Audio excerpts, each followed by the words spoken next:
He walked towards his house, pounding on the door until it opened. Shen's expression shifted to surprise at the sight of him, though he quickly stepped aside to let Liwei in. "What happened?" Shen asked, concern flickering in his eyes. Liwei's voice was laced with urgency. He demanded to know if Shen's men, the ones assigned to protect Amara, had reported anything. Shen shook his head, his brows furrowing. He hadn't heard from them.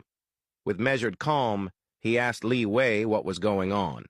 But Liwei's fury had already reached its peak.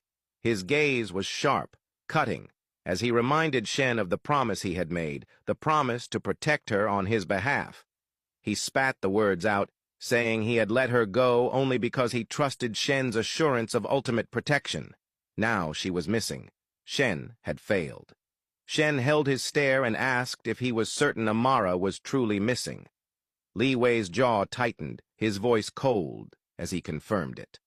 Shen remained composed, assuring him that he would get his men to search immediately. He reminded Liwei of the panic bracelet Amara carried, saying that if she were in danger, she would activate it, and they would locate her.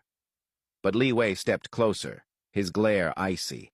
His words were sharp, each syllable heavy with warning. If anything happened to her, he would never forgive Shen. With that, he turned on his heel and stormed out.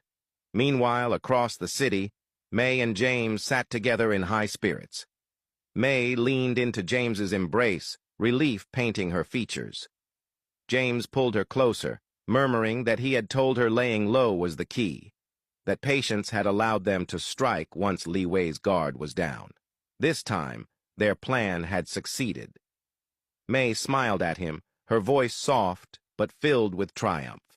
She admitted he had been right and praised his foresight. Soon, Amara would be delivered to them, and their daughter would finally be saved. James nodded, his face alight with anticipation.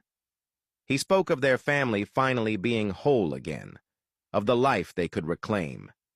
He promised that once their daughter recovered, they would take a much-needed vacation, a chance to clear their minds and forget the suffering they had endured. May agreed, her smile tender as she told him it was a good idea.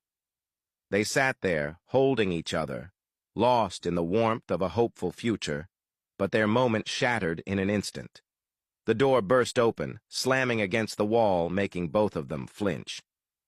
Liwei stepped inside, his presence like a storm. His eyes burned with fury, his very aura crackling with restrained violence.